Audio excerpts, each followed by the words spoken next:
Hi. Good morning. My name is Nanette Motus. I'm the Regional Director for the International Organization for Migration, Asia and the Pacific. It is with great pleasure to welcome you to this session of the UN Responsible Business and Human Rights Forum Asia Pacific on ensuring migrant voices in grievance and remediation mechanisms, generating feedback vital for compliance and due diligence. IOM engages with diverse stakeholders to, together, realize the many benefits of migration and to ensure migrant workers are protected along the entire journey. Despite the many contributions that migrant populations bring to host and origin communities, we are all too familiar with their exacerbated vulnerability to exploitation and human trafficking. It has been estimated that while international migrant workers make up less than 5% of the global workforce, they represent 25% of workers experiencing forced labor. Despite the increasing recognition of the exceptional vulnerability of migrant workers to exploitation, migrant workers are often excluded from protection or protective mechanisms. These challenges migrant workers face in access to remedy have only worsened during the COVID-19 pandemic, which we are all too familiar with. In recent years, IOM established positive and productive partnerships with private sector actors spanning from MNEs to SMEs to promote labor rights of migrant workers in their supply chains and operations, primarily through our Asia Regional CREST initiative. These partnerships with responsible business have been invaluable to deepen our common understanding of where there are still systemic issues, and more needs to be done to support migrant workers to voice and address any grievances they may have. In the spirit of strengthening our collective and inclusive response, I am very pleased to announce the launch of the IOM Operational Guidelines for Businesses on Remediation for Migrant Workers' Grievances. This was developed in partnership with the Remedy Project and informed by consultations with workers, employers, brands, industry associations, and technical experts from the UN and civil society. This practical guidance is now freely available for download. These guidelines provide companies and industry groups to clear 7-step process to develop and implement a voluntary remediation program to address workers' grievances. During IOM's work with the private sector, a particular gap has been identified in migrant workers' ability to voice their issues and how to access existing grievance mechanisms. And this is often due to the multitude of factors. For example, we have language barriers to informal or formal discrimination and requires additional focus to address. In particular, the 7 steps highlight the importance of building trust with migrant workers by involving workers or workers' representatives in the design and development of the remediation program. The guidelines also underline how learning and constantly incorporating feedback are as crucial as the implementation of redress. From IOM's perspective, the development of these guidelines have been very important for articulating our vision for how grievance and remediation mechanisms should be designed, implemented, and monitored inclusive of migrant workers and hear their voices. So we are now looking ahead to engage with diverse partners to realize this vision and to mobilize the true transformation. I cannot think of a better way to initiate the collaborative discussions necessary than this panel discussion today. Thank you to Archana Conteka, the founder and CEO of the Remedy Project, for authoring the guidelines and for agreeing to moderate today's sessions. Her wealth of experience and insights in this subject matter will be invaluable for today's discussion.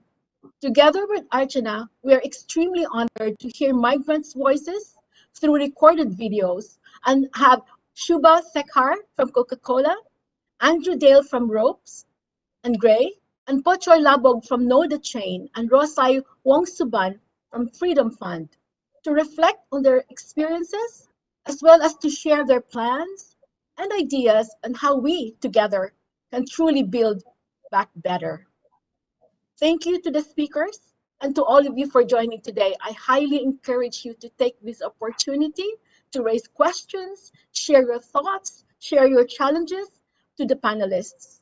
Your participation is highly appreciated, and together we can effect change. Thank you very much. Now let me turn you over to our moderator, Archana. Over to you. Thank you. Thank you, Nanette. Good morning, everybody, and a very warm welcome to you to this panel.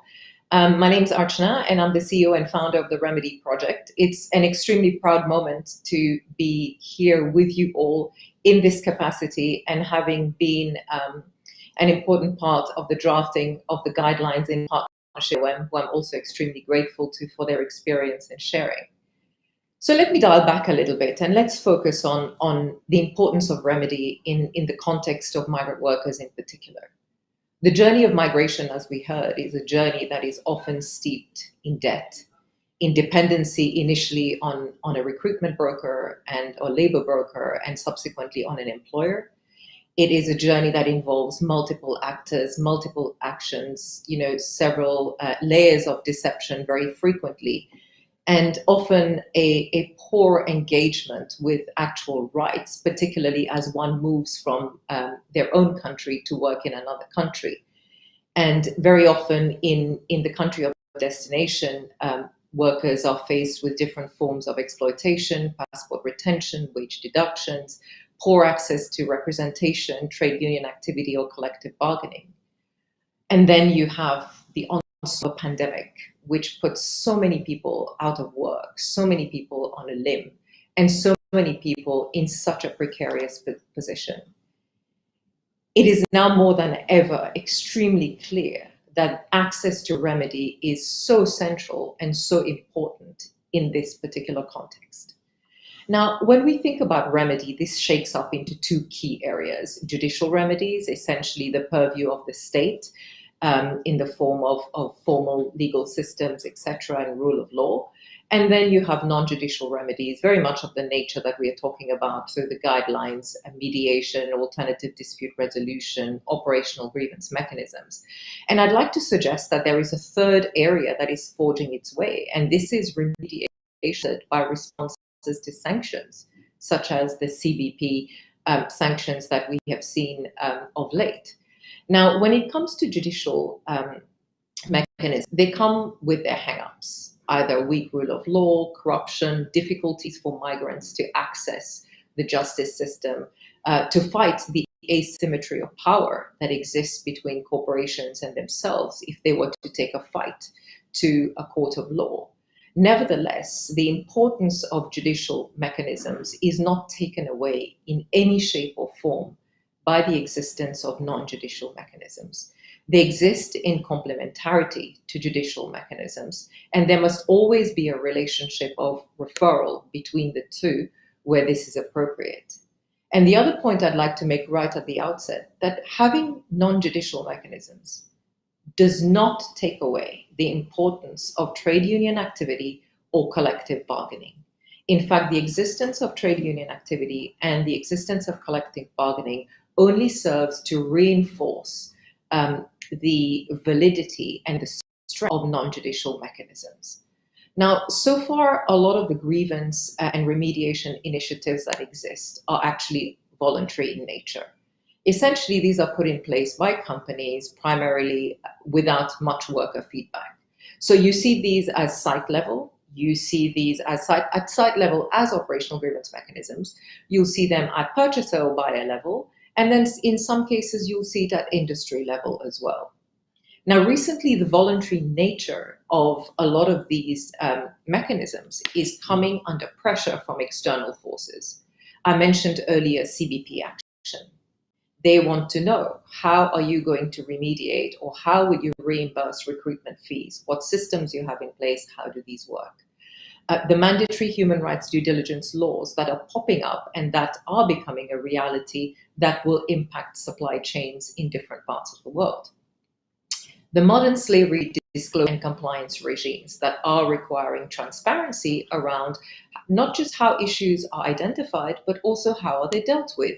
And again, remediation systems are key in this context.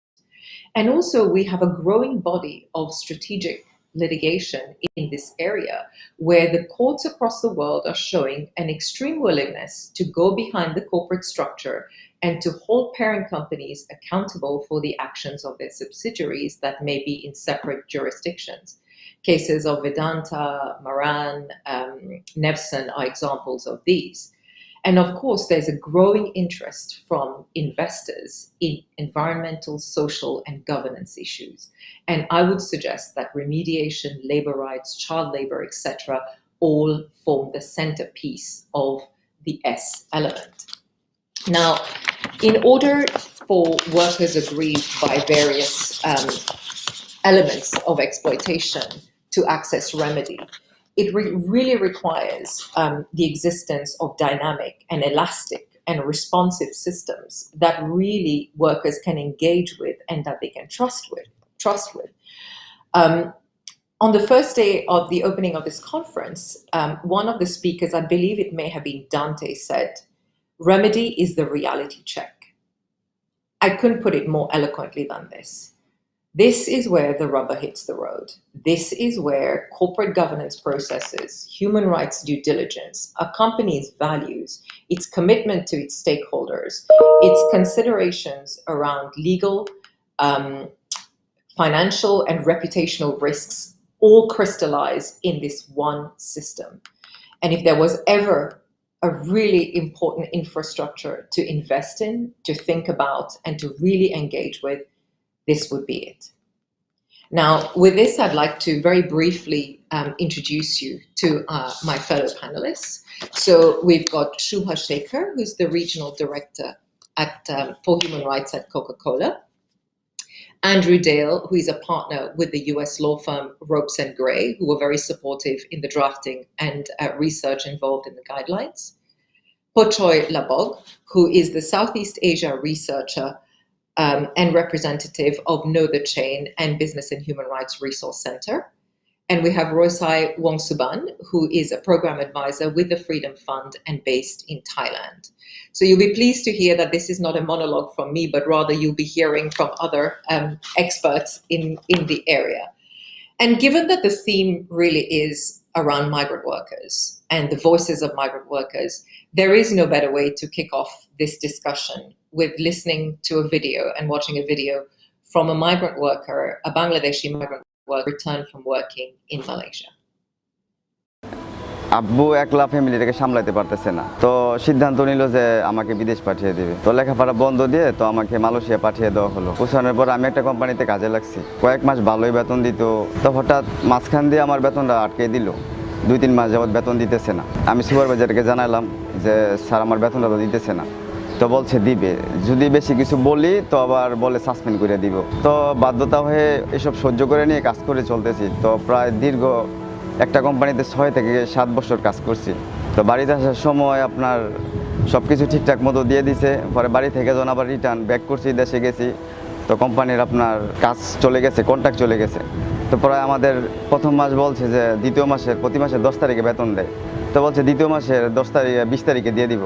এরকম করতে করতে 3 মাস যাবত আমাদেরকে বেতন দেয় নাই। না দিয়া কোম্পানি আপনার ইলাং বলে নাই হয়ে গেছে। তো আমরা আর কোম্পানির কোনো খোঁজখবর পাইনি, কারো কাছ থেকে আমরা কোনো সহযোগিতা পাইনি। 300 লোক ছিল প্রায়। 300 লোকের মধ্যে কিছু কিছু লোক কমপ্লেন জানাইছে, আবার কিছু কিছু লোক আপনার কমপ্লেন জানায়ও না ভয়ের কারণে। কারণ এই দেশে যদি করি একটা, আমরা রিপিট করে আরেকটা। আবার ওরা মালাইয়ের কথাই শোনে, বাংলা কথা এরা কমই গ্রাহ্য করে, যে সত্যি বললে ওরা মনে করে যে আমরা মিথ্যে কিছু বলছি। ওই সময় আমরা দৌড়াদৌড়ি করছি, কোম্পানির সাথে যোগাযোগ করার চেষ্টা করছি, কোম্পানি কোনো আমাদের অ্যালাউ করে না। খাবারের বেতন, রুম ভাড়া, ওইগুলা নিয়ে অনেক সমস্যা ফেস করছি। পার্শ্ববর্তী মালাইরা আমাদেরকে হেল্প করছে, কিন্তু আমাদের কোম্পানি আমাদের 2 টাকারও কোনো হেল্প সহযোগিতা করেনি। বালাই তো পুলিশ থানায় যেতে পারিনি, বলতে পারিনি, বললে জানি কি হয়, না বললে জানি কি হয়। এই কারণে আমরা নীরবে আমাদের এই কষ্টগুলো সহ্য করে গেছি। ওইখানে যেই রুলস ছিল যে কোনো এটা পড়া যাবে না, এটা করা যাবে না, এগুলো সবই নিয়মকানুন ঠিক আছে, আসলে কাগজ যে কলমের সাথে মুখের কোনো মিল নেই। কারণ আমার একটু সমস্যা হয়েছে, আমি গেছি, বলছে যাও দেখতেছি বললে আর এটার কোনো খোঁজ খবর নাই। আমার হাত কেটে গেছিল, তো বলা হয়েছিল যে যদি কারো মেশিনের মাধ্যমে হাত কেটে যায় তোমাকে ডাক্তারখানায় কোম্পানি নিয়ে যাইব, তোমার এটার দেখশন এবং ব্যয়ভার কোম্পানি বহন করব। কিন্তু না, কোম্পানি কি করতো, যদি আমি দেখশন করতাম, আমি 1 সপ্তাহ রুমে পড়েছিলাম, ওইটার জন্য কোম্পানি আমাকে যেটা দিছি আমার বেতন থেকে উল্টো টাকা কাইটে রাখা হতো। তো এইগুলি অমানবিক আরও কাজকর্ম করা হতো, যেগুলো আমার প্রাপ্য ওইগুলো থেকে আমার বঞ্চিত করে রাখা হতো। ডাক্তারি কাগজ ওইটা তো আমি ঠিকই জমা দিতাম, তাহলে তো ওখান থেকে বোঝা যাইতো যে আমি অসুস্থ ছিলাম। কিন্তু না, ওরা এটা গ্রহণ না করে এর বরঞ্চ আমাদের উপর আরও 100 রিঙ্গিত করে কাটা হতো, মানে বাংলা টাকায় 2000 টাকা করে। আমি বেতন পাইতাম 50 টাকা, কিন্তু কাইটে রাখতাম আমাদের ডাবল 100 টাকা। মালয়েশিয়ান শ্রমিকরা নিজেরা কোনো সময় এক হতে পারে না। আপনার একটু একটা কল দিব, পুলিশে আপনাদের পুরো গ্রাহকেরা ফেলবো। কথা বলার মতো এত স্বাধীনতা আমাদের ওইখানে নাই। আমার যে সমস্যাগুলো ছিল, যদি আমার কাছে ভালো হইতো যে আমি দূতাবাসের সাথে যোগাযোগ করছি, দূতাবাসকে আমি জানাইছি, যে দূতাবাস আমাকে ঠিকঠাক মতো দেখশন করতো, আমার বেতন পাইনি, বেতন যদি দূতাবাস আমাকে হেল্প করতো, যে কোম্পানির সাথে যোগাযোগ করতো, তুমি ওর বেতন দাও নাকে, বেতনটা দিয়ে দাও, মানে এরকম যদি হেল্প করতো, তাহলে মনে হয়তো আমাদের প্রবাসীদের জন্য, সবার জন্য অনেক উপকারী হইতো মালয়েশিয়ার জন্য।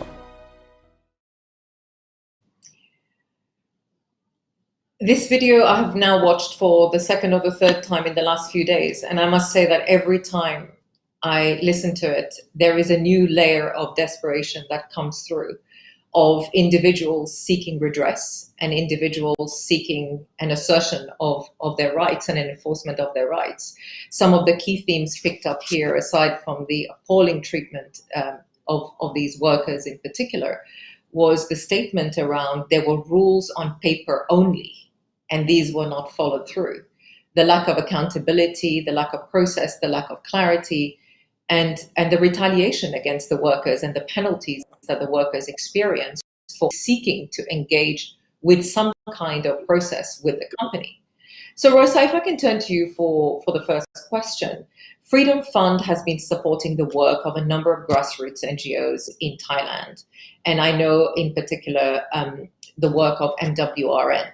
I was hoping you could share with us some of the experiences of workers who MWRN have been engaging with and how they've experienced grievance systems.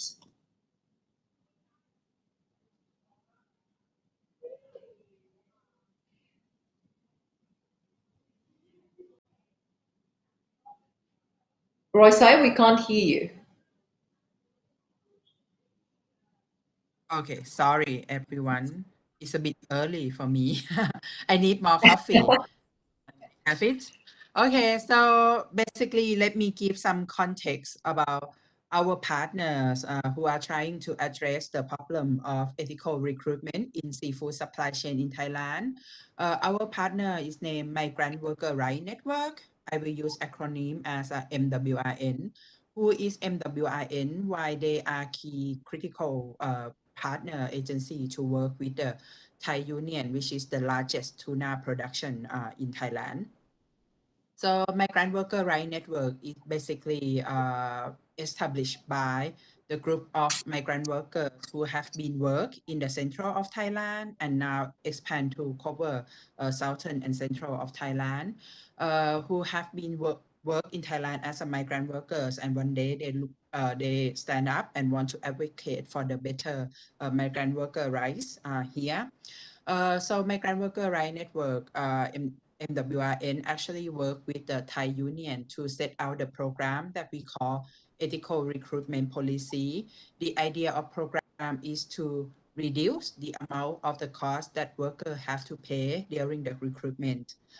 However, this program was introduced in 2016 and been implemented 3 years. So in 2019, Freedom Fund and Humanity United decided to commission impact evaluation, which is the consultancy firm, to conduct the evaluation whether how this program have contributed to the idea of reduction of recruitment costs and what's actually the experience of worker and worker feedback on their journey of recruitment process.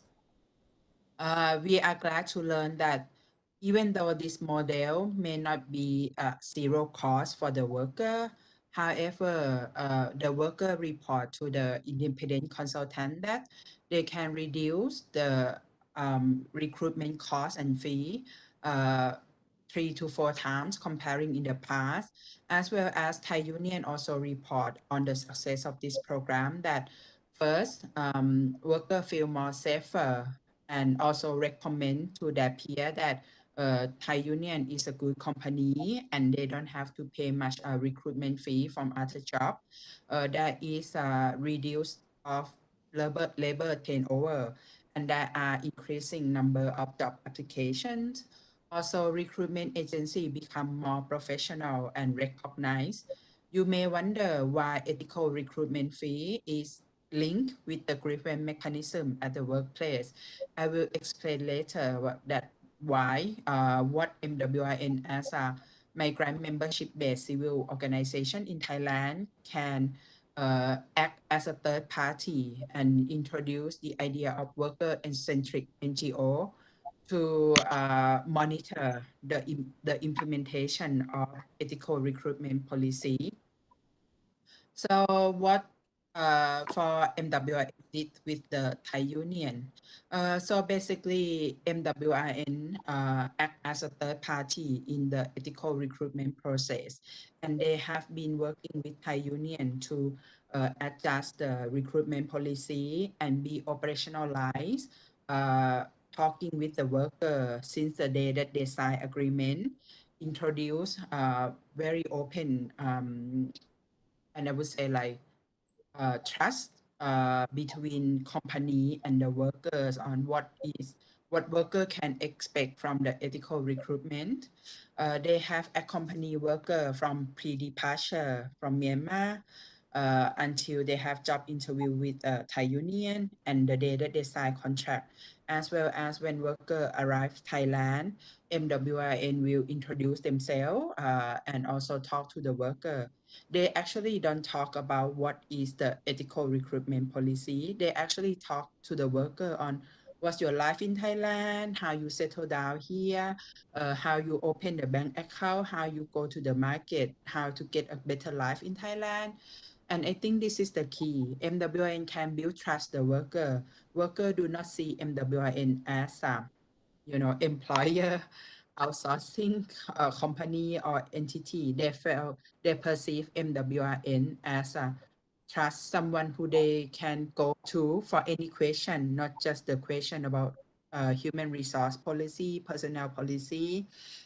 And MWN try to develop what is the best constructive way to engage worker through the process. When they first introduce themselves to the worker in Myanmar, they talk openly about situation in Thailand, the expectation from the job, help worker to learn not just the recruitment, but also what expectation and reality here. So worker felt that they know what the expectation and that if they find any issue that don't meet their expectation or discussion, they felt like they could come and talk to MWIN anytime. And also MWIN also introduced another strategy when worker arrive Thailand.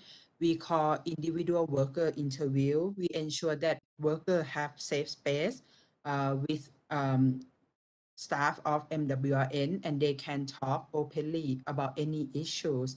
You cannot just ask the worker direct question that, oh, how much you pay for the recruiter? Because most of the time, migrant worker felt that if they pay money to the broker or recruitment agency, that job is better than other job. Like anything on earth, we thought like when we spend, we should get a higher quality. So then the way that MWIN talk to the worker is about build engagement, build conversation rather than the subject, and that's how workers share what they have learned. In addition, MWN has set up the grievance mechanism via social media, Facebook, Viber. I don't know any of you Viber. Viber is sort of the popular social media that used in Myanmar, and also phone hotline. So then a worker can find any way that they can talk to MWIN anytime outside their work, or they don't have to feel considerate that, oh, they call MWIN and ask for extra burden. So then this is how MWIN collect the data and feedback from the worker through the journey. One thing that I would like to note that Thai Union also changed some of the business practice, and they try to find solution together with MWIN and worker. They are clear from Thai Union how to deal with the grievance and concern. What is the timeline that worker can expect?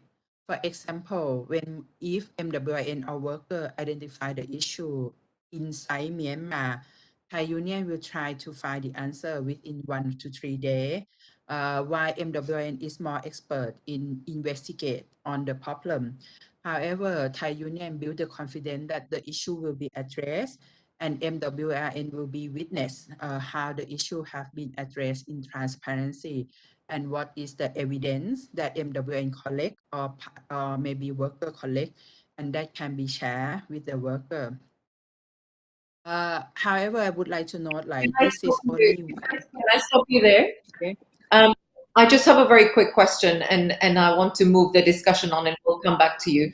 But I just wanted to know, do MWRN actually officially act as a mediator between the workers who have grievances and the company, big Thai Union or any other company? Is there and is the company transparent with the mediator around the actual process and the outcome of the process?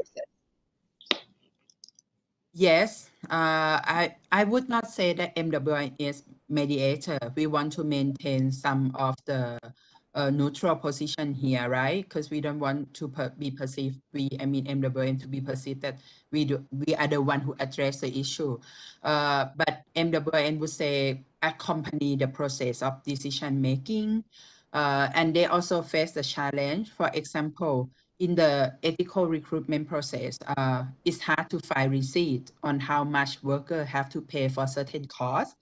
And this is how MWN and Thai Union try to set the threshold of the cost. So then when similar issue, for example, worker report that they have to pay for the transportation from their village to certain place, they don't have evidence for us how much they pay. So then we note that, okay, this type of the cost, how much that the company should pay to the worker as a compensation. And this is the issue that I found like, yeah, even though we try to work with the Thai Union on this matter, but the scope is still limited, only ethical recruitment process only. And we are talking about many seafood supply chains, but still don't have any concrete model how to work with the CSO to address just one element of the challenge that worker may face. Thank you, Royce. I think a couple of quick points to make there.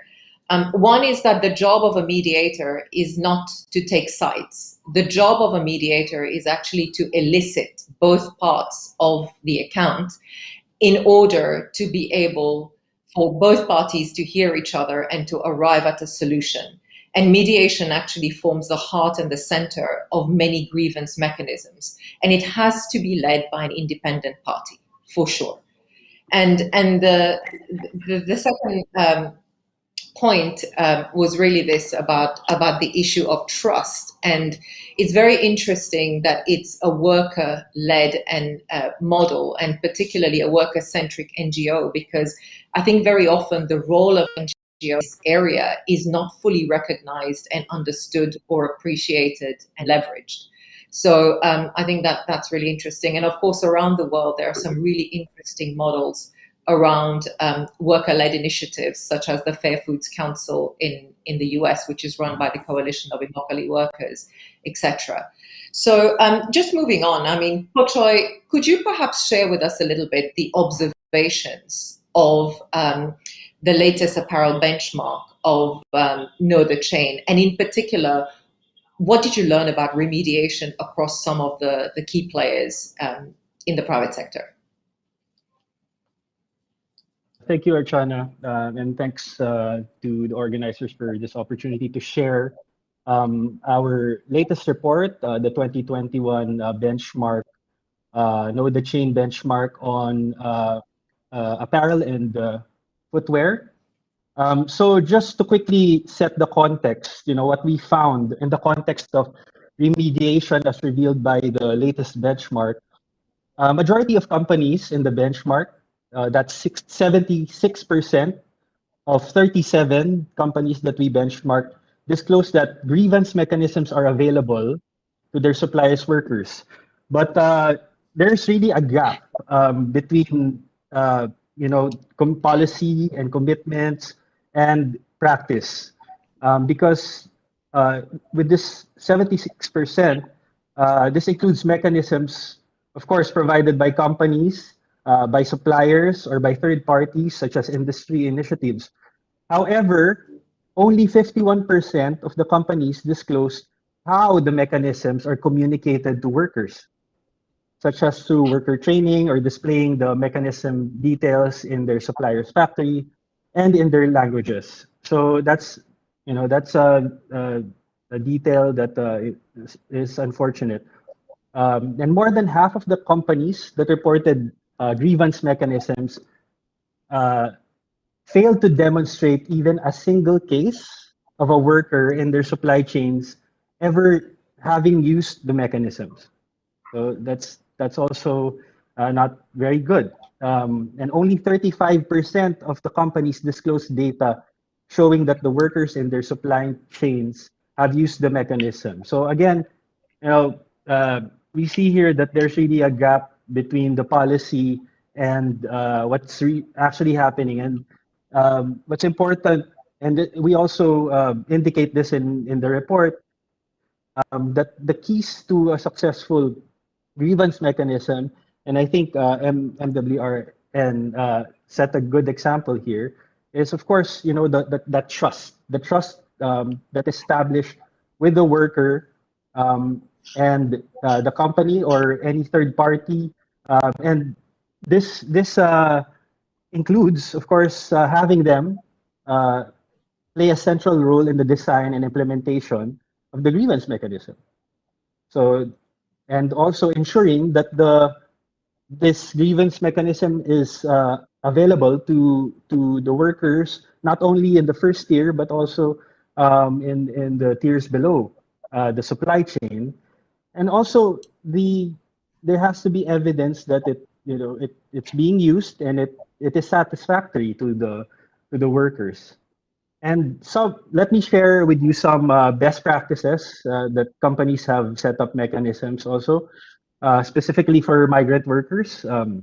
There's one company that collaborated with a local NGO to introduce a grievance mechanism in its factories in Thailand to address specific issues faced by migrant workers producing for the Olympics. So that's one example. There's another example where a company collaborated with the IOM and is mapping and screening local NGOs to support foreign migrant workers employed at partner factories. And as they return to their home countries where issues require specialist expertise, this particular company collaborates with the expertise, and have a platform, a sort of hotline where workers can report abuse of companies. And there's also one instance where there's a company that collaborated with an NGO, the Isara Institute, which developed an app called Golden Dreams, through which migrant workers can share information on workers' rights and feedbacks on their employers, recruiters, and concerns. So yeah, there's on remedy. Again, the report suggests really that core value of building trust, with the workers. In remedy mechanisms, workers should be engaged by the companies on an ongoing basis to ensure full extent of rights violations is identified, and remedy is meaningfully developed, and workers are satisfied with the remedy. I'd like to share some best practices on that as well. One company, this is an instance where a company reviewed complaints made by workers in one of their factories in the supply chain. And what the company did is to review the findings and send the findings to the complainant for a response. And then the company conducts an on-site investigation. And in this on-site investigation, it may engage government agencies or stakeholders from local communities or civil society to decide on a mutually agreeable remedy. And like MWRN, it also disclosed timelines for the process. So in that instance, there were 4 workers that were dismissed, and because they tried to form a union at the subcontractor level, and initially, they asked for reinstatement, but because of the pandemic, the factory closed. But this company kept on engaging. There's a proactive element to this, and eventually they came up with a settlement, and it was revealed that the workers were satisfied with the package. So these are just examples of what we found in the newest benchmark. Thank you. Thanks so much, Troy. And there's a couple of things that really stood out for me. One was the shared responsibility, because it's not a level playing field between workers and the company, but it's also not a level playing field between the different actors in the supply chain. Some are less able to afford grievance mechanisms and to be able to provide the infrastructure for remedy, while others are better able to. So there is responsibility on all actors across the supply chain to be sharing the resources and the responsibilities for administering this process of remedy. And the second thing that I particularly took away from your contribution was this idea around the co-creation in the design, the delivery, and the process of remedy. And it is absolutely vital that those who these systems are aimed at are actually engaged in the development of these processes. And this is something that is very much central in the guidelines that are being published today, the idea of creation and engagement. So, Shubha, may I turn to you? I mean, we heard from Potroy about these benchmarks talking about the gap between policy and practice. How are you innovating at Coca-Cola, and what can we learn from your experiences?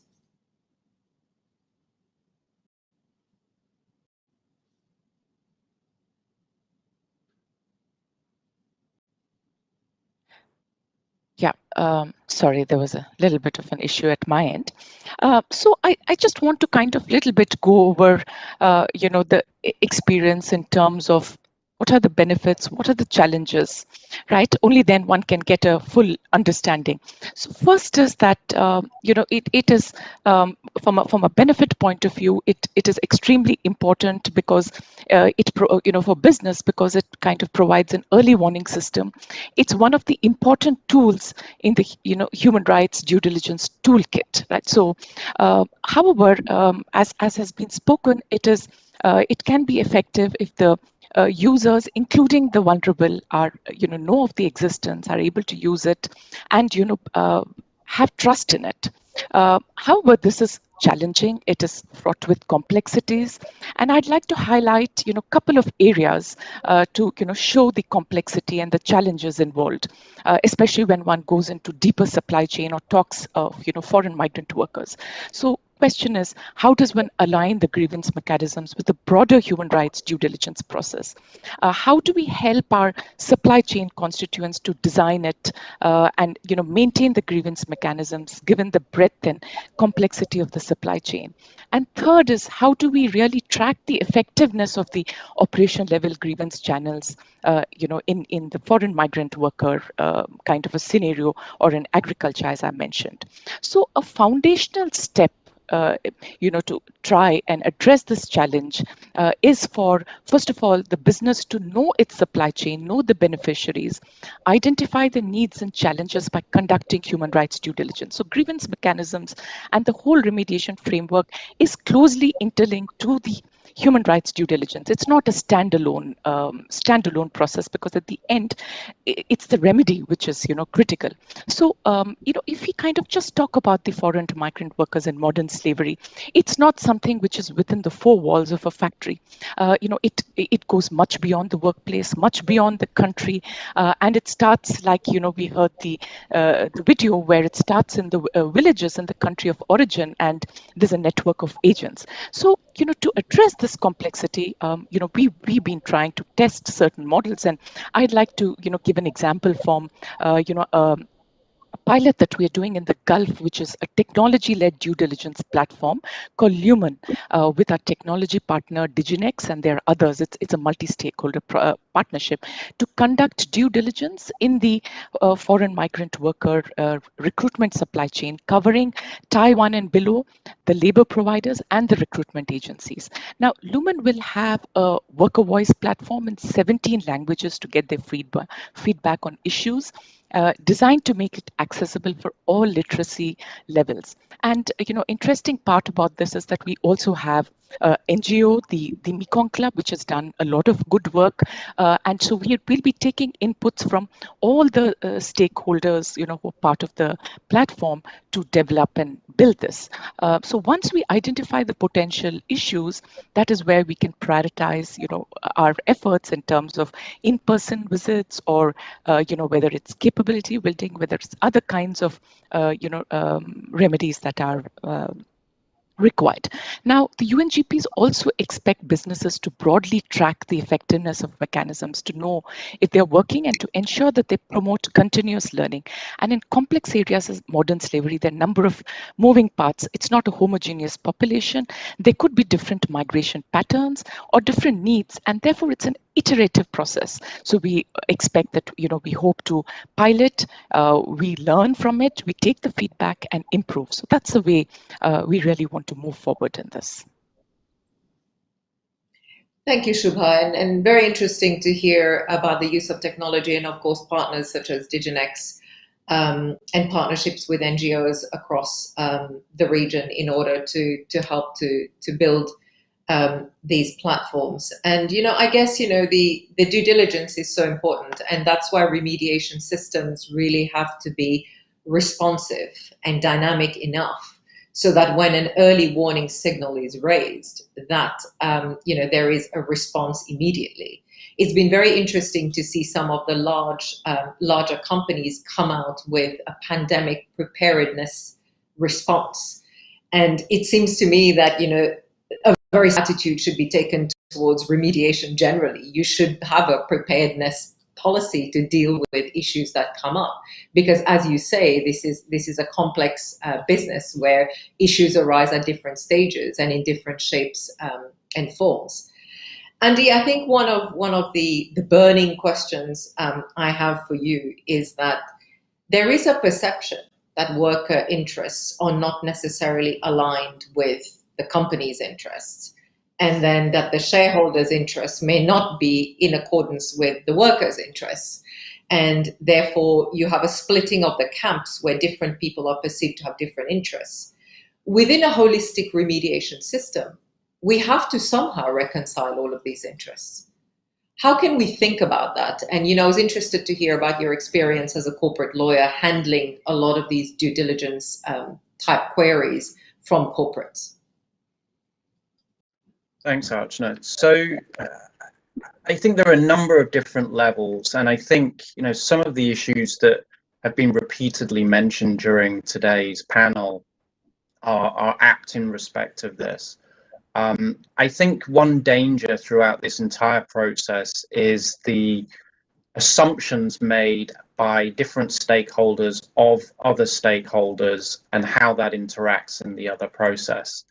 And really understanding the interaction of those levels is really important. I think also that, something that sometimes is forgotten is that people talk of a company, for example, and yes, that is a person in a legal sense, but it is made up also of many other individuals and individual persons. And it's important to know, I think, how that engages and who is engaged throughout the process, both in respect of investors looking pre-acquisition of projects and looking at, the business generally. We've seen a very much increased amount of ESG due diligence being done by both investors and also companies looking to both acquire companies and also use other companies within their supply chain. And then that also links into risk assessments as to, whether it's an industry, whether it's a country, whether it's a specific area within a supply chain, understanding monitoring and reporting requirements and learning and understanding the feedback that comes from that. And then, of course, the remediation mechanisms themselves. But I think, the key thing, there are some elements that we keep coming back to as part of this presentation. And it's one of trust, collaboration, and communication.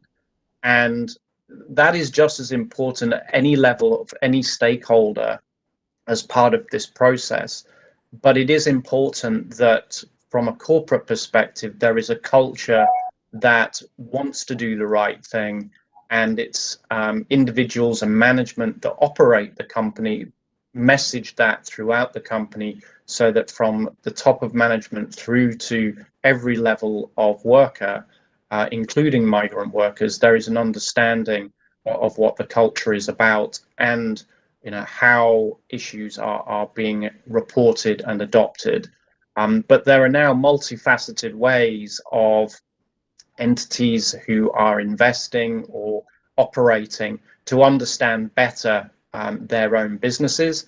And I think one of the areas that we've talked about a lot, which I think until recently has been perhaps not utilized in the way that perhaps it should, is the very voices of the people, the migrant workers themselves, the NGOs, the unions. And I think, as I said at the beginning, the danger of the assumption is actually the problem. And I think once people actually understand, rather than making those assumptions, innocent or otherwise, I think you get to a much better solution, much faster, and also a much more flexible solution to deal with changes in processes, procedures, including, for example, when we have to deal with issues like COVID-19. As you rightly say, Archana, many companies have operational guidelines in respect of those. That wholesale changes the way in which we operate. Indeed, we're all sat here on video today by reason of those sort of operational changes. But there are also, as well as disadvantages, there are advantages to be used by the fact that we can use different systems in a different way and be imaginative in the way in which those are deployed. Thanks, Archana. Thanks, Andy. And what can I say to the audience? You heard it here from a corporate lawyer. Some of it is as simple as going back and unpacking what we think the other person thinks and the different parties to it. And a lot of it comes down to dialogue, to engagement, to really understanding, as Shubha said earlier, who are your beneficiaries? Who are these people you're engaging with? What do they want? Where do they come from? What are their needs and what drives them? And where the gaps, etc., in the system are, so that that can then be reconciled in any system that mind to be mindful of those gaps and etc. Now, some crippling realities remain for migrant workers on the ground. And Rosa, if I can address the next question to you, how can migrant workers represent themselves in country contexts where there are legal obstacles to participating in trade union activities or any collective bargaining activities? Yes, Thailand does not allow for migrant workers to establish their own trade union. However, I don't think it's the reason that prevent company to boost the strategy of worker engagement. There are also another assumption that, if because we don't understand the language that worker use, so that's why we couldn't have an effective engagement with the worker. And many company rely on individual staff translator to be the communicator between company and the whole collective workers. And I think this is the big trap. I think during the COVID pandemic, together with the Myanmar political situation, we have seen the feeling of uncertainty and anxiety of the workers. And that also affect the productivity, the confidence in the company policy when it comes to workplace safety. I would like to encourage company to review their worker engagement strategy, especially during this pandemic period.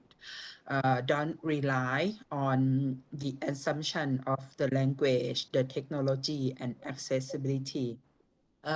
When I give the example of migrant worker rights network, I don't mean that every company have to work with the CSO.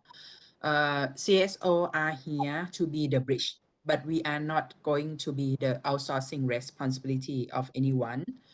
Second, I think we can work, the company, employer, employee, and the CSO can work to embed the capacity of the company and employee as well, how to build dialogue in the way that, don't jeopardize relationship, realistic expectation, understanding, and enough listening. Why CSO was effective in the model of ethical recruitment, because we are, another entity. We can sort of shape the power balance from individual worker, company, and the relationship. But again, if the company can work with the CSO that they think they can trust, to decide what is the long-term strategy, that worker engagement is very important.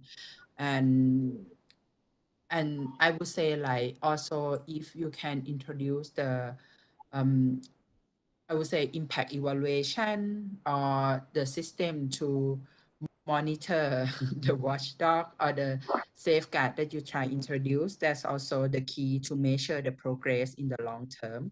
Thank you. Thanks, Rosa. Very important points made there around worker engagement by the company itself, but also this whole idea around monitoring and evaluation and making it an honest process where you really do elicit views of workers. And I think, technology is a big part of our lives today. Hence, we're able to have this conversation today from separate locations. However, technology doesn't replace the human engagement and human contact. And for many migrant workers, technology still remains an elusive thing, which, they don't all have access to all the time, and which, has its own ethical issues.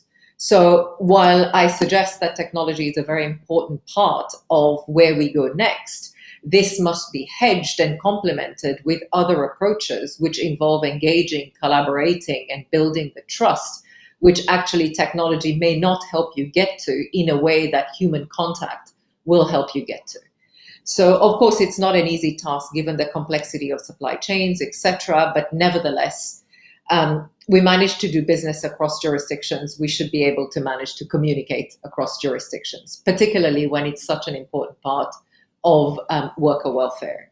Shubha, can I turn to you to ask a little bit about what has been Coca-Cola's experience of actually consulting migrant workers and then implementing training with facility managers, etc.? Yeah, absolutely, Archana. So, as has come out very clearly that trust is very important, and trust can be built by protecting, various measures, of course, but, it's important to protect the anonymity and the confidentiality of the complainant, and so that there is no retaliation, because that's the biggest worry, which any person, and obviously all the more the workers feel when they are using any remediation mechanism. Now, in order to do this, if there is a consultation with the workers, and that kind of feeds into the design, it becomes more fit for purpose and more acceptable. Now, I have two examples, practical examples of what we're trying to do. So this one example is from a multi-stakeholder, multi-agri commodity project in Turkey. So this is in the agri supply chain, which is very complex, as I mentioned earlier, called Harvesting the Future, where Coca-Cola is partnering with Fair Labor Association. And this is, got 7 other brands, 19 suppliers with the government. So it's really a partnership in the true spirit. Now, FLA had conducted a research where worker feedback was sought on the GM framework. And based on, the learnings and the feedback, in our phase 2 of our project, which is going to start shortly, a GM will be piloted for the migrant workers. Now, FLA is also kind of doing a mapping of all existing GMs and referral services, that is the non-judicial, to enable workers to have access to several channels and not just one. Now, to just kind of touch upon, some of the aspects which are important in a GM process, it should be simple to use, flexible, provide multiple avenues of usage, whether it's through SMS, mobiles, WhatsApp, etc. And it should also be widely known to the workers, and awareness activities need to be taken. And obviously that includes the fact that, local language is extremely critical. Now, a big component of this work needs to be capacity building and awareness raising. So in the Turkey project, so FLA will be not only creating awareness about the use of the GMs for all the supply chain constituents, because we are talking about farm workers, so tier 1 suppliers, the farmers, the workers, but also the role sort. So, when you have a GM, who comes in, at what point, what is to be done, the role of the producer, the role of the supervisor. So we're really looking forward to this coming into place and learning from, this initiative. Now, in Lumen, which I spoke about, which is the, foreign migrant worker in Gulf, we formed a technical advisory committee with the all the stakeholders involved, and also the HR, the human resources representatives of the supplier facilities where we're testing it. So we are taking their inputs. So that works at 2 levels. One is building a sense of ownership, because when you're involved, you own, that work, and also building their understanding, because once they're part of these, technical advisory calls and meetings, they understand what are the complexities of the work and what is their role. And obviously having the partners, which is the brands, so we give the brand perspectives, the NGO, which is Mekong Club, which has a lot of experience, gives in their inputs. We have an ethical recruitment agency, which is Terra of CFAR. They give in their inputs, and of course the technology partner also, Diginex in this case, has a huge experience in this space, and they give. So we're really hoping with all of these inputs and with our approach, we will be having a pilot where we can, once we put it into operation, we will learn from it. If there are needs to make some changes, we do that, and then we are looking at scaling it. So that's our approach to this complex issue. Thank you, Shubha. That's really interesting, and I hope that you will make the learnings from this process publicly available to other stakeholders, so that people can learn from your experiences. Just a very quick question. I'm curious about local groups that are working with migrant workers in Turkey, and whether they were consulted, because the groups mentioned are fairly large groups, but they're international NGOs, and I always wonder whether there is a little bit lost in translation by lack of engagement with parties who are actually on the ground working on real cases that are coming up from migrant workers. So to what degree did you guys engage? Right. Right. So that's a very important question, Archana. Thanks for raising it. So FLA, is based out of Turkey, so they have a lot of local experience. In addition, they've also kind of worked with a local NGO called Piccolo and other constituents. So very much that's an important point and very much taken care by FLA and the partnership. Good to hear. Thank you, Shubha. Potoy, let me come to you. Disclosure has been like a buzzword for us for the last 5 years, especially since modern slavery legislation has been popping up. Now, what sort of disclosures were you seeing around remediation when you were going out to companies and seeking information? Were they being particularly transparent about process or the actual remedy given to workers? For the question, Archana, well, the know the chain methodology assesses public disclosures. So these are what's available in the public sphere through the internet and through interviews. So we sort of rely on that. That's how the methodology works. We assess the efforts as reflected through public disclosures of companies in addressing forced labor risks in their supply chains. And so what we found actually in terms of worker voice, which is one of the themes in our benchmark, it's actually one of the lowest scoring themes in the benchmark, with an average score of only 30 out of 100. Only 8 companies scored above the 50% mark. And when we speak about the theme of worker voice, this takes into account whether companies take into account collective bargaining, freedom of association, and also grievance mechanisms. And the grievance mechanisms that Know the Chain assesses takes into account several factors, whether the mechanism is available to the suppliers, workers, and their representatives, which has already been discussed, whether the mechanism is communicated to the workers through training and is available in their own languages, whether workers are involved, again, talking about worker engagement, involved in the design and performance of the mechanism, and whether the company publishes data on the use of the mechanism, demonstrating that it is used by workers in practice. We also assessed whether the mechanism is available to workers below the first tier of the company's supply chain. And another theme, apart from the worker voice theme in our methodology, is the remedy theme, which the methodology assesses whether a company has a process of responding to reported abuse in the supply chains and providing remedy to workers.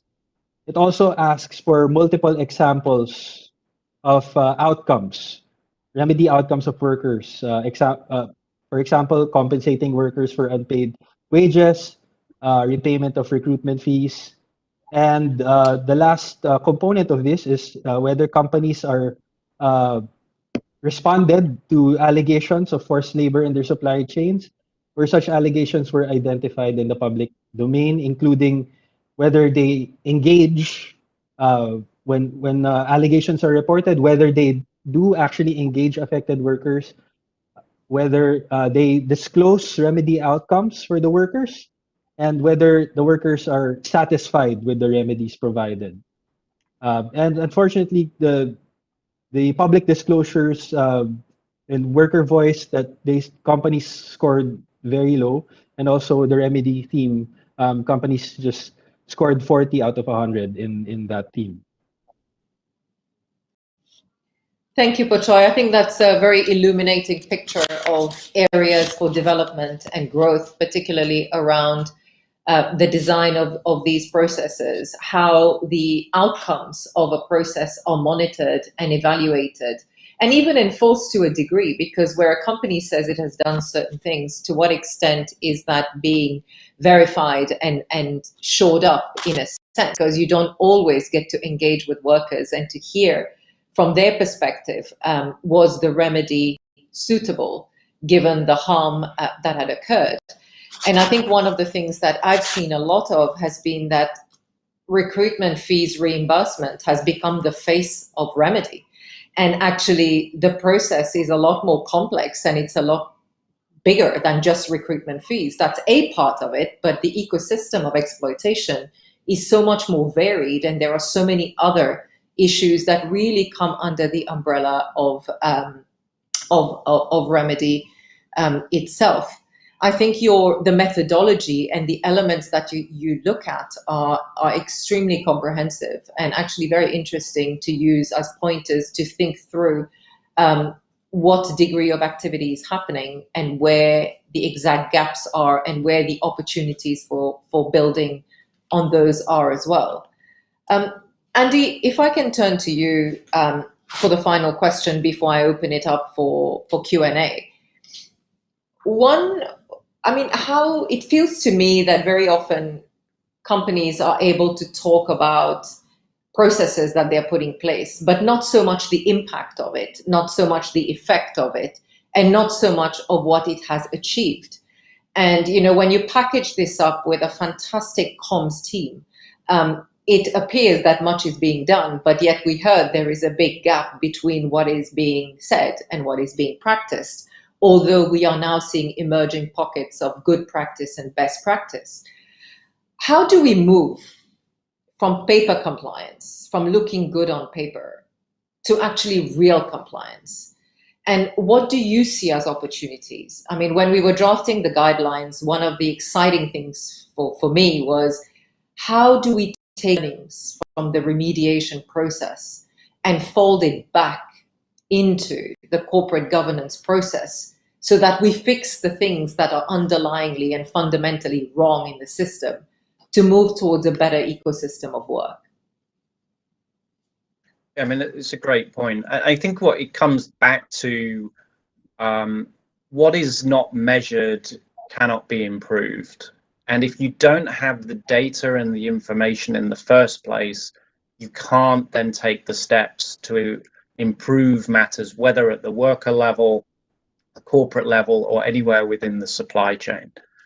And, I go back to the quote that you emphasized, Archana, at the beginning of this presentation from the worker, and it really stuck out to me. There were rules about do's and don'ts. Those were on paper only. There was no match with reality.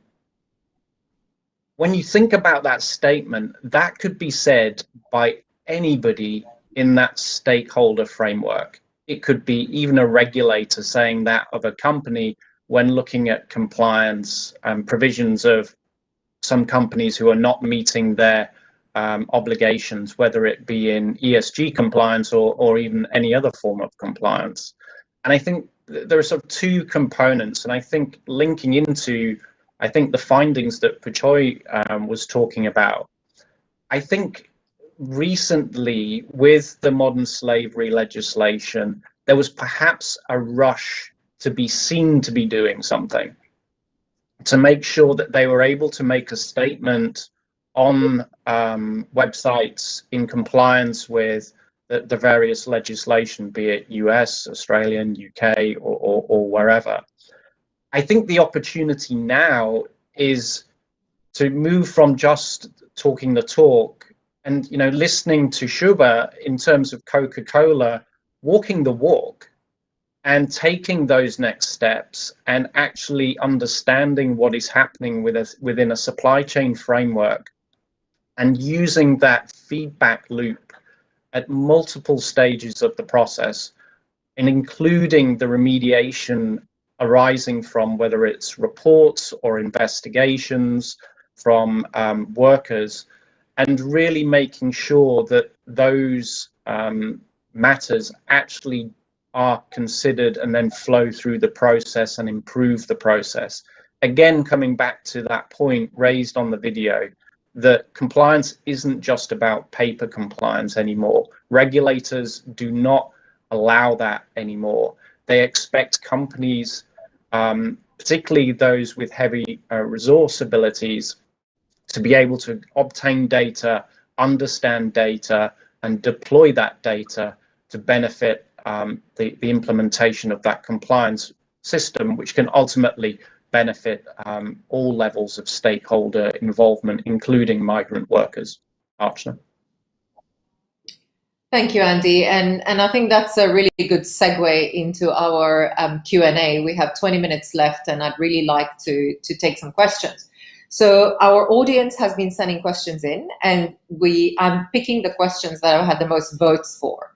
Now, unsurprisingly, the theme of trust was very dominant. And therefore, the first question is, which had the most votes, how to build trust in the developing, designing of remediation mechanisms in a company. Let's say we're talking about a factory. Now, I think each of you can contribute to this. So can I ask each of you to give one concrete way in which trust can be built? So if I can start with Pochoy. Pochoy? So, Archana, just I guess to start off the inputs, I would suggest that companies, brands would take the lead in being proactive in setting up these systems, these grievance mechanisms, and to really, examine themselves, examine their supply chain, and reach out not just to the first tier until the tiers below of their supply chain, map out their whole supply chain and their workers, and be proactive in setting up these systems, because that's the only way to address that power imbalance between the worker. The worker is busy living, trying to make a living.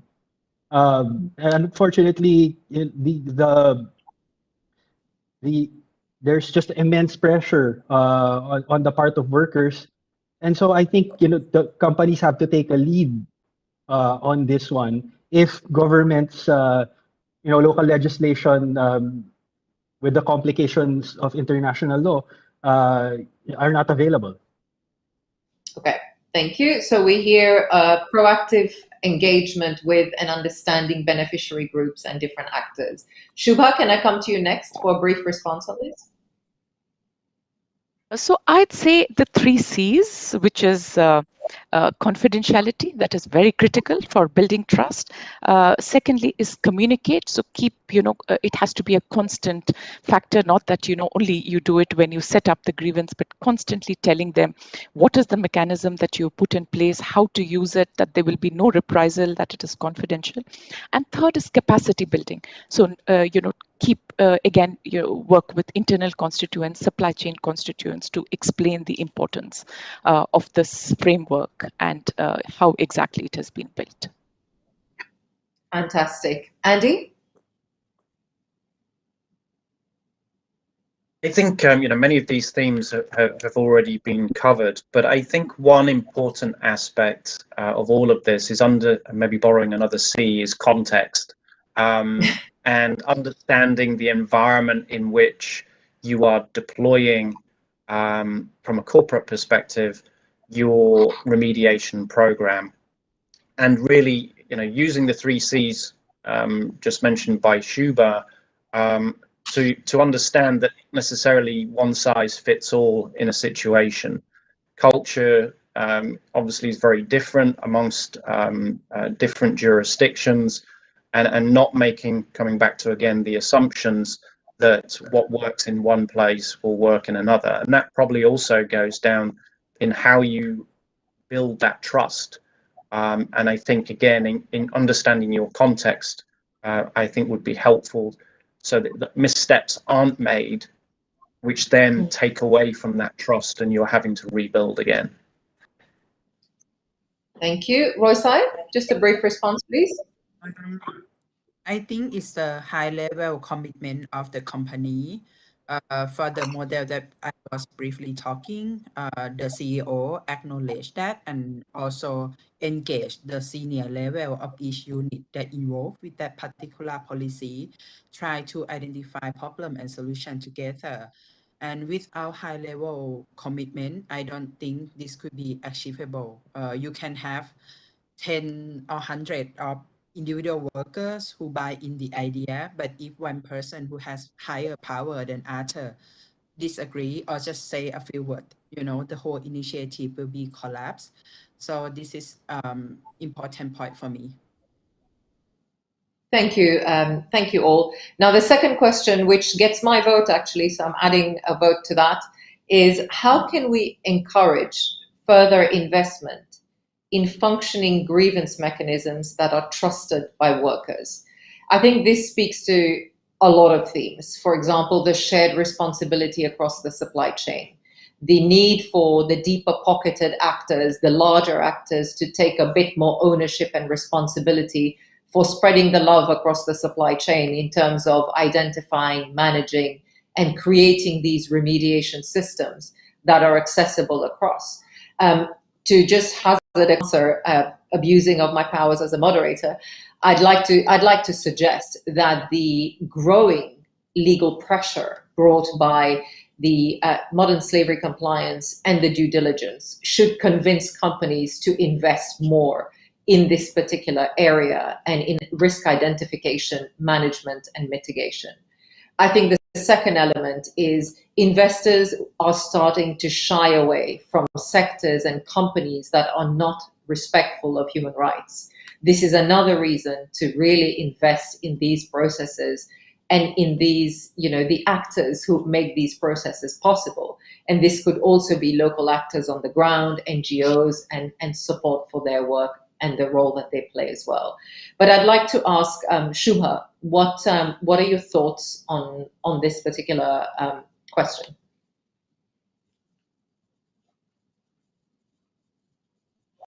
Yeah, so Archana, as I was explaining, it is very complex. It has to be, plugged into the larger due diligence frameworks, and so I think it is a question of starting small, starting these pilots, learning, and there is a need for the ecosystem players to all come together and constructively contribute, as is happening. I've given you two great examples of starting small, where we are trying to do the pilots and learn, and then I think a lot of learning and sharing. So platforms like this, where it's also opportunity for all of us to learn from each other. So I think that's the way to go, really constructively working on this very important area, and once one has these good models in place, then to scale them.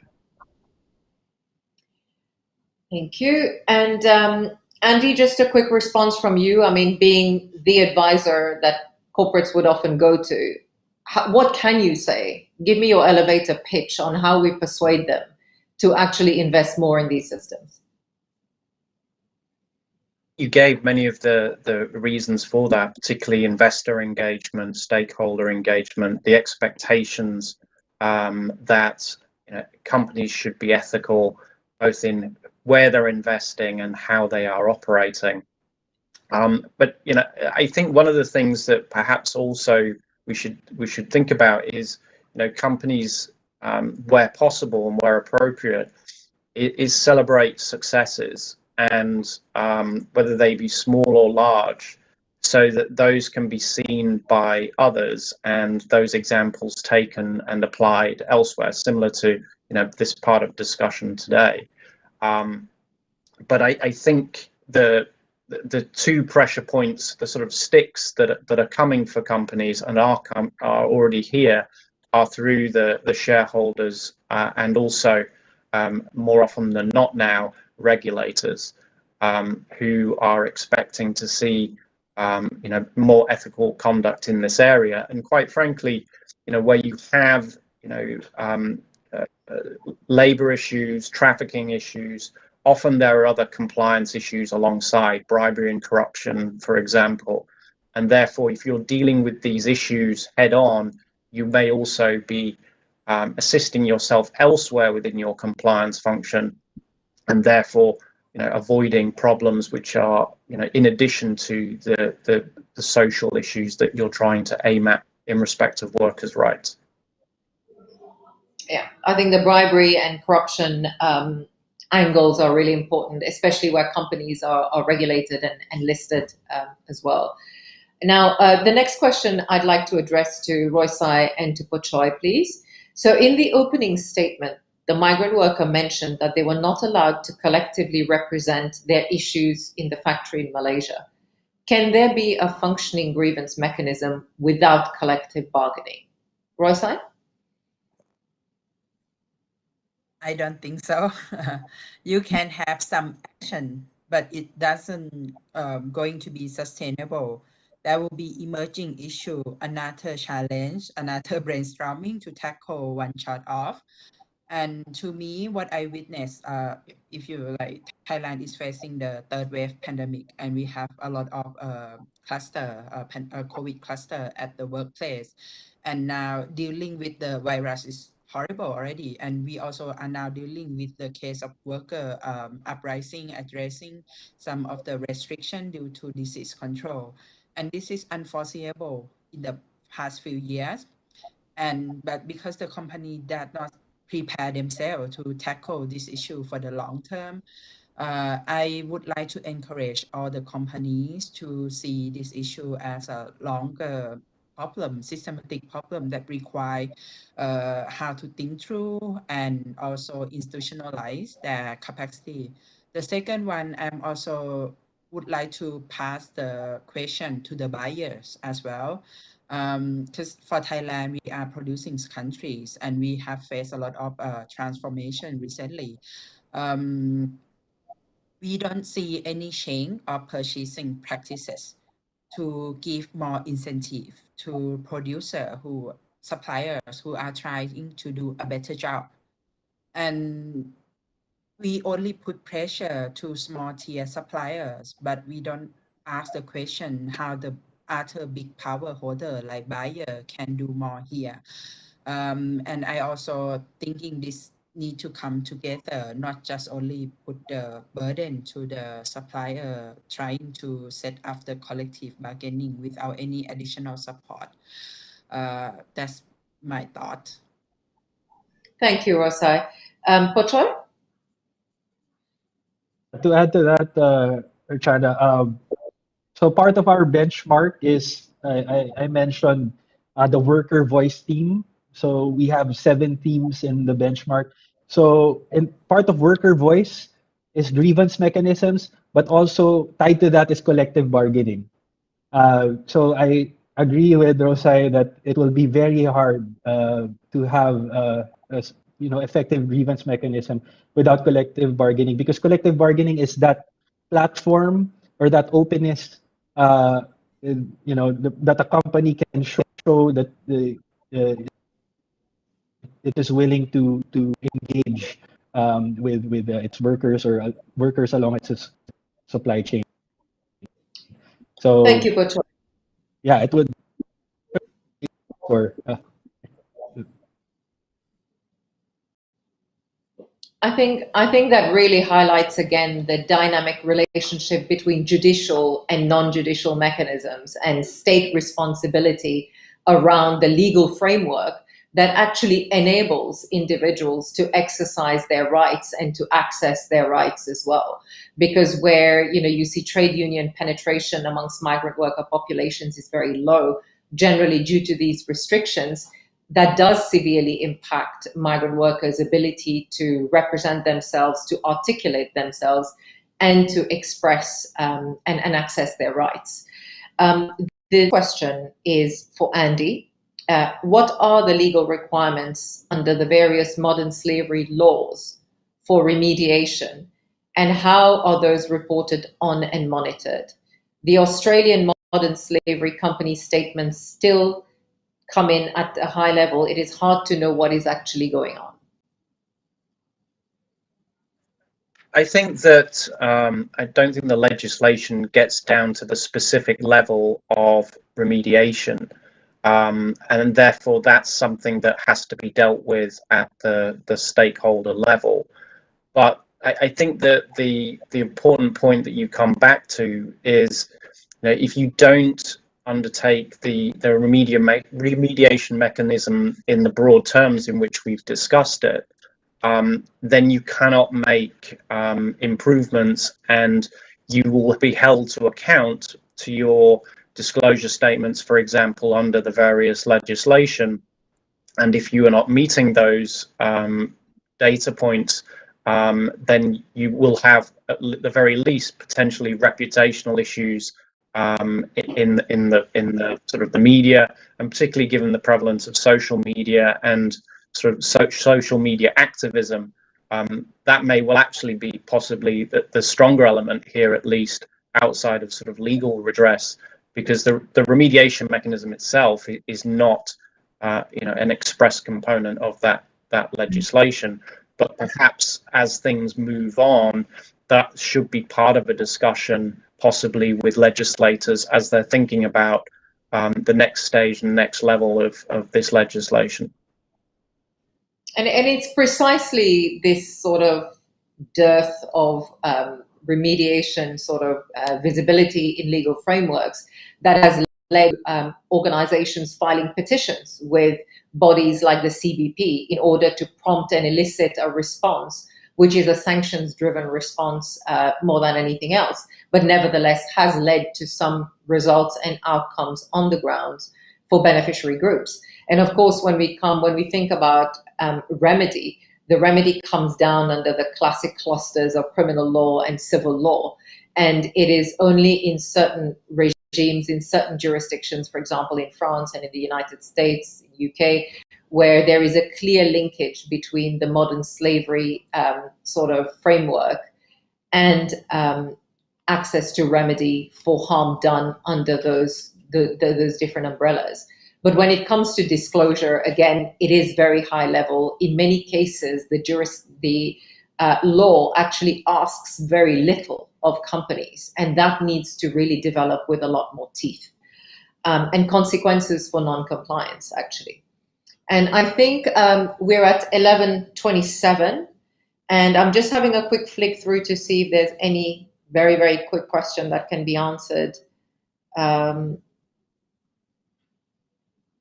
shortly. No, they're all very long questions. You have all written very long questions. Okay, last one, very, very quick answer from Shubha.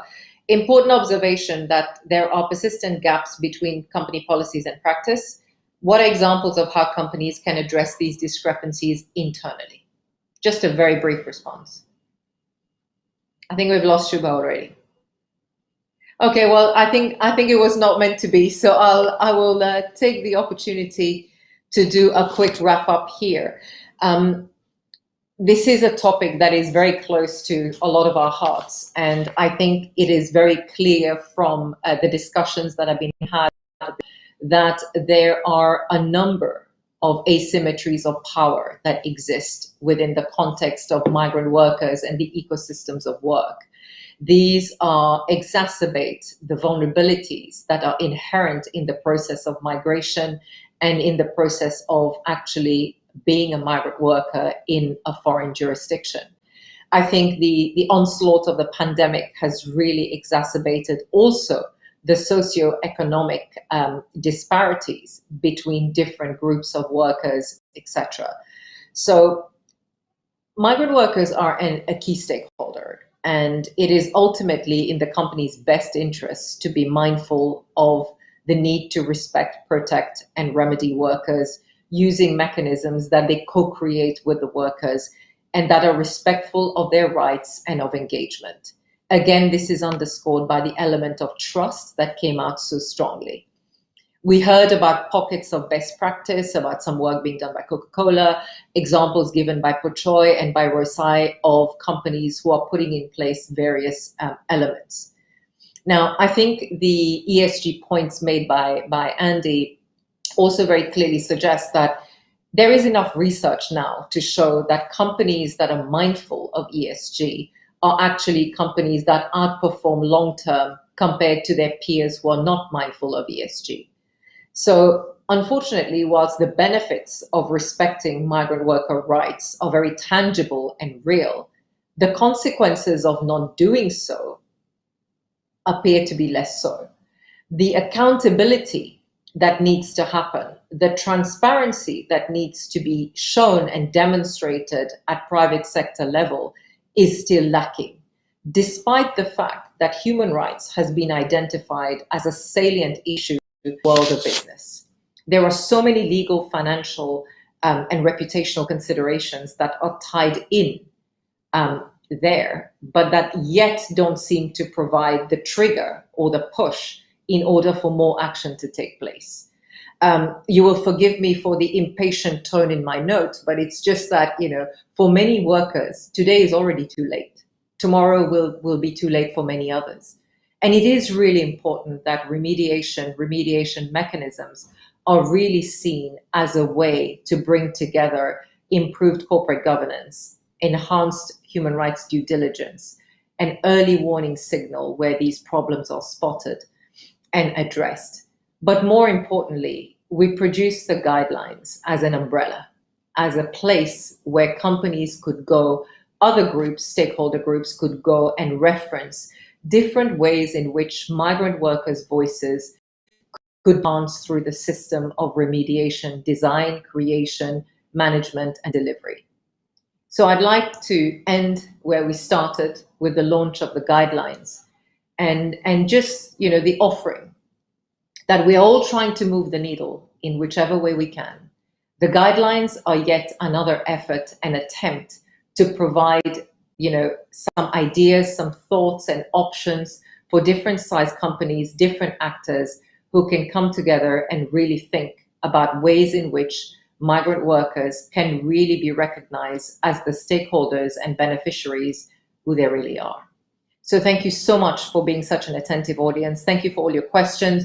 More importantly, thank you to my panelists for being so candid and open with sharing your expertise and experience.